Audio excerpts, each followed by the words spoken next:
In this video we're going to take on a pretty crucial topic for equity investors, and that is why do stock exchanges exist, what are they for, and how do they impact your investing life.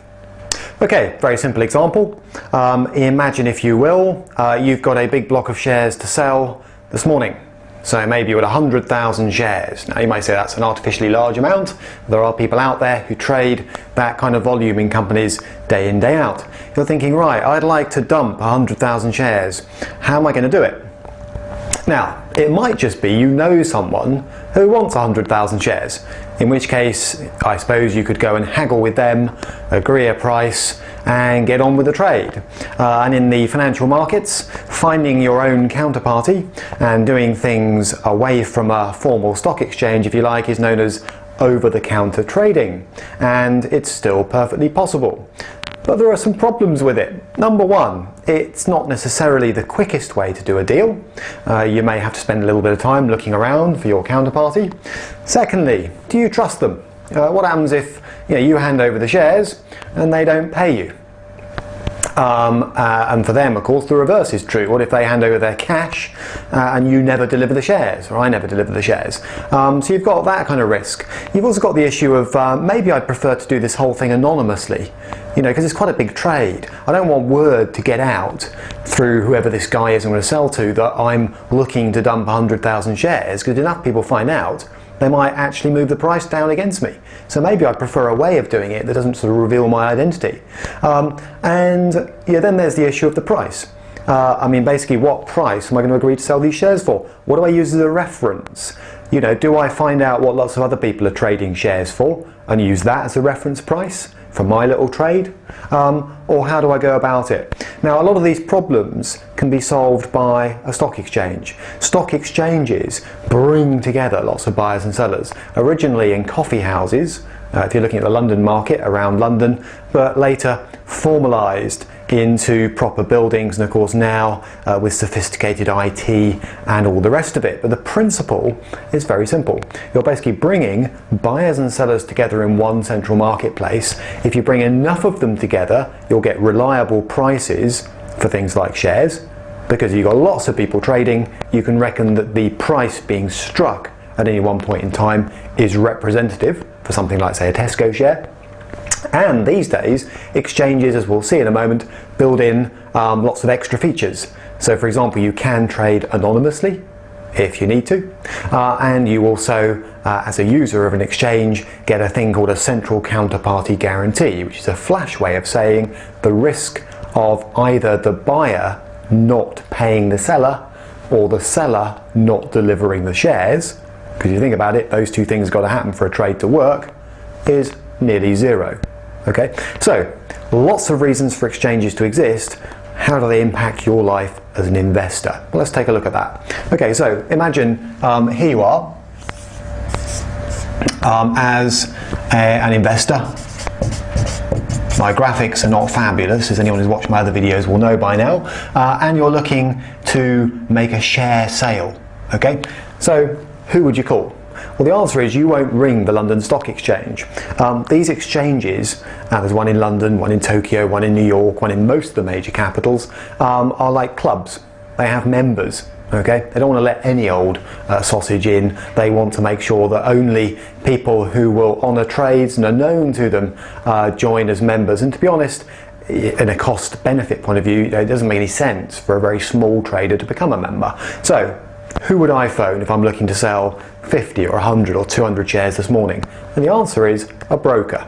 A broker will be a member of the London Stock Exchange, so they can start to get things going for me. So, as Tim Bennett, chances are I'm not going to have anything to do with the London Stock Exchange directly, other than going on a kind of tourist tour of it. What I'm going to do is phone my broker. That's broker, and give a sell instruction. Alright, now just worth mentioning, brokers tend to be members of these exchanges. So in London there are lots of brokers around who are members of the London Stock Exchange, other brokers are members of the New York Stock Exchange, and so on. And my broker, just worth noticing, might offer me one of 2 or 3 levels of service. And that's something I address in another video, how to choose a broker. But it might be that I'm just doing an electronic trade, cheap and cheerful, execution only, in which case I just tap my instruction into a keyboard and it goes straight through to my broker. And my broker, by the way, could be one of the big banks, it could be a slightly more independent broker, a Bruin Dolphin, for example, or a Charles Stanley, all right, but nonetheless, lots of brokers in the market, and in another video I address how to choose one. But my trade could be done electronically. It may be I pick up the phone if I've got a more expensive relationship with my broker, or I'm trying to trade something that's a little less popular than, say, Tesco shares or Vodafone. But anyway, have a look at my other video if you're interested in how to go about picking a broker. But let's say I've got one, I'm happy with whoever that is, and I issue a sell instruction. Now the point is, basically in this introductory video, the broker, either directly or indirectly, will have a relationship with the London Stock Exchange, let's say for UK shares.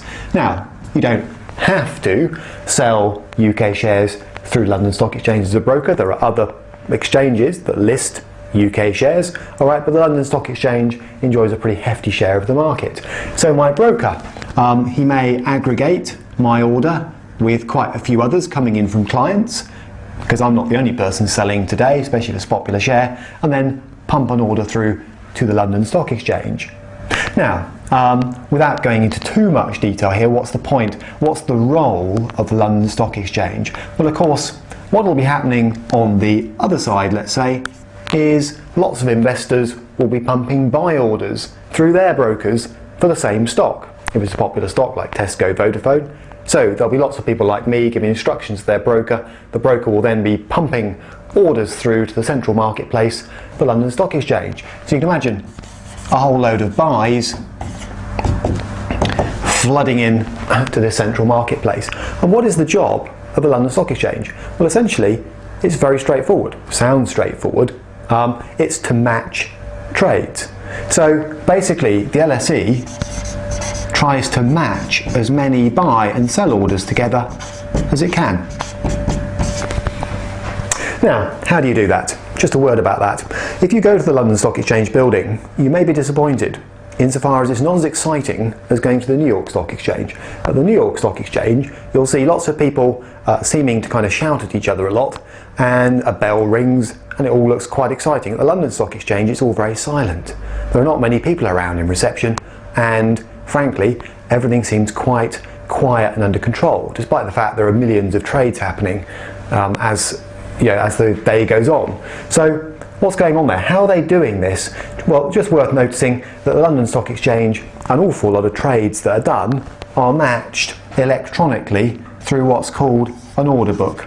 Now, I'm not going to take on the structure and workings of order books in this video, but basically an order book simply says, well, if enough people want to buy Tesco at around £2, enough people want to sell Tesco at around £2, can't you just use the internet or a computer program to simply match those trades together?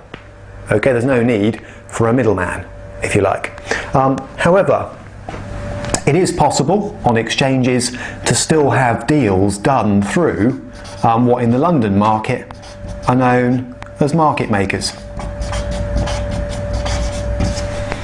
Alright, now market makers won't thank me for this comparison, but they operate a little bit like second-hand car dealers, if you like. Imagine you're trying as a broker to offload a slightly less popular, less well-known stock, or you've got a particularly big order and you're not sure it's going to clear through this electronic order book. You could approach one of the LSE's market makers.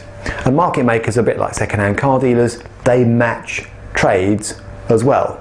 Alright, but they're a little bit more specialist, if you like. In fact, some exchanges call them specialists. So what they'll do is you contact one of these market makers. They will have a book of stocks that they're prepared to buy and sell. They literally run a book, a bit like a second-hand car dealer, you presume, has a stock of cars. They buy at one price and they sell at another price. They buy low, just like second-hand car dealers, and they sell high, because they're trying to make money, all right? And essentially, brokers can put trades through these dealers, if you like, working on behalf of the London Stock Exchange to match trades. Because, you know, from the exchange's point of view, the more deals that get done, the better, okay? Because that obviously means that the reported volume going through the exchange compared to its rivals looks that bit more impressive, all right? So, in a nutshell, one of the big jobs the London Stock Exchange, let's say, is to match trades. A lot of them are done electronically, all right, and some are done in a slightly sort of more old-fashioned way, involving market makers. But even where market makers are involved, again, the London Stock Exchange has an electronic system that allows you to place the trade. So in either case, you're not seeing the kind of colourful jackets and shouting of orders that goes on somewhere like the New York Stock Exchange or in Chicago, for example.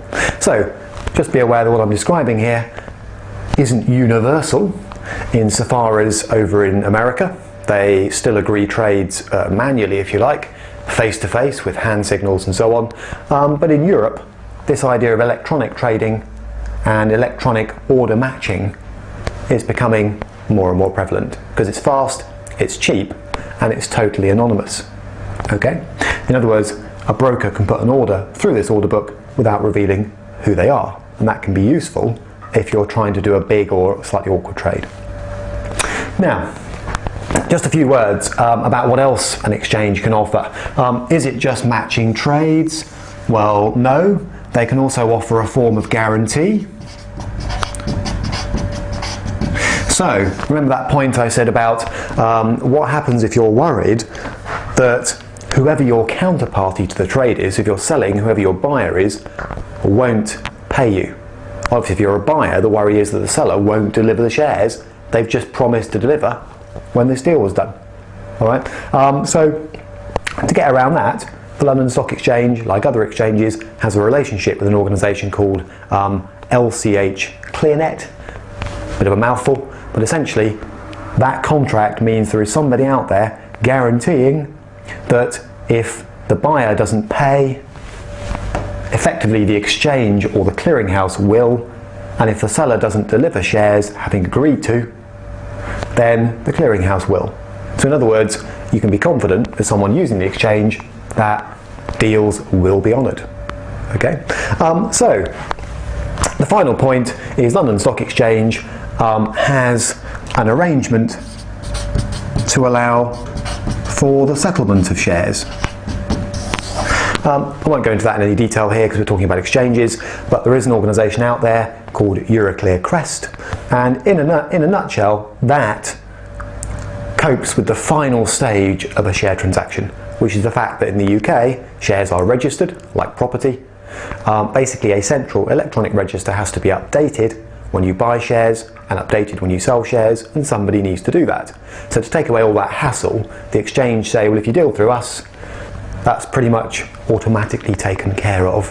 All right, so all the sort of administration that goes at the end of a share deal, they effectively deal with too. And all of this costs money. So a broker will expect to pay, to use the order book at the exchange, for that guarantee, for the settlement bit, and that of course is why your broker charges you to do a deal. So, you know, a little bit of that $9.99 per trade, whatever you're paying, is going into the broker, paying for all this lot. All right, so let's just summarise why exchanges exist, or 2 or 3 key points, just recap on those, and then I'll talk about the kind of one big current issue that's worrying exchanges at the moment, and then we'll leave it there. Anyone who wants to know more about shares themselves, take a look at 1 or 2 of my other videos, and if you want the background of this whole video, I've done an introduction to financial markets, which covers where this kind of fits in. Okay, so just to wrap up on those final couple of issues. So in a nutshell, what are things like the London Stock Exchange all about? Well, price transparency. In other words, if I'm planning to buy or sell shares, looking up a price at the London Stock Exchange, by the way, the prices are quoted daily, so the closing price at the exchange around 4:30 in the evening, well, slightly nearer 5 o'clock, being technical about it, is published, so people use that. Fund managers, for example, want to know at the end of the day what the closing price for, say, Tesco or Vodafone was, so they can value their portfolios accordingly. So exchanges are a useful reference point both for the price that people want to do a deal at, and also the price that fund managers and investors will, as they call it, mark their portfolios to market at the end of the day. So lots of price information from exchanges, which is very useful, and also information about how many deals are getting done and all the rest of it. Number two, they can provide the anonymity that some of the bigger players in the market like. All right, now there are other ways to achieve that in practice, but if you don't want to have to go out and find a counterparty over the counter, then exchanges offer you the ability to trade without revealing who you are, and that can be useful. It doesn't matter if you're offloading 5 shares, but if you're offloading 500,000, anonymity is quite important, otherwise people will start to move prices against you. Okay, and that's true in any market, not just for shares. Number 3, the guarantee and settlement arrangements. The guarantee being that if you buy shares through an exchange, basically the deal will be honoured by the seller and vice versa, and settlement being the fact that shares are legally registered in the UK, so there's a bit of administration that goes with them, and an exchange can offer to cope with sort of most of that. Again, most of it's electronic in the UK market these days. So those are 2 or 3 key reasons why exchanges exist, and perhaps going back to the origins of exchanges, when dealing in shares moved out of coffee houses, regulation. In other words, only certain people are allowed to join the London Stock Exchange as members, and that hopefully imposes a degree of sort of regulation on the market. It makes it less likely that people will fail trades and so on. And failed trades, when trades were done in coffee houses informally, were a big feature of the market, and one that exchanges tried to kind of eliminate. Okay, so that gives you a flavour for the main reasons, or some of the main reasons, why exchanges exist. And of course we've got exchanges all over the world now. You've got them in New York, Chicago, some of them are stock exchanges, some of them are more sort of derivatives focused. I've done some videos on derivatives for those people interested. Some of them focus on commodities, the exchanges in Chicago for example, and some markets don't really have an exchange, or not an obvious big exchange. For example, in the foreign exchange market, traders are quite happily to do deals over the counter most of the time. So in London, for example, it's quite hard to find, to put it mildly, a foreign exchange, all right, where you will find a London Stock Exchange. Okay, so these things have sprung up basically as demand has dictated.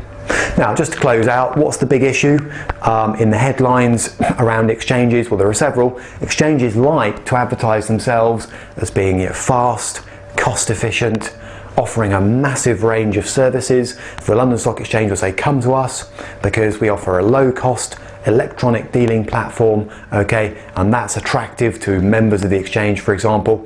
And we also offer a wide range of different securities through the exchange for trading. And there's one of the big issues. Exchanges are under increasing pressure to consolidate, to merge and become one-stop shops. That's the buzzword you'll hear at the moment. In other words, the London Stock Exchange can't just sit there, okay, complacently offering a sort of list of liquid UK stocks. People want to go there and buy international stocks, maybe they want derivatives, maybe they want commodities. Okay, so increasingly exchanges are merging, are getting together to provide that kind of one-stop shop, and also drive down costs. Big is generally thought to be beautiful. So in the UK market, for example, we no longer have regional exchanges in Birmingham and Manchester and so on. Years ago they all got squished into one sort of London Stock Exchange, and now internationally there's pressure even on those domestic exchanges, the dominant ones, to get their act together, get even cheaper, move further towards electronic trading and offer a bigger and wider range of securities to their members. And that's something you will see plenty of commentary on in the press at the moment.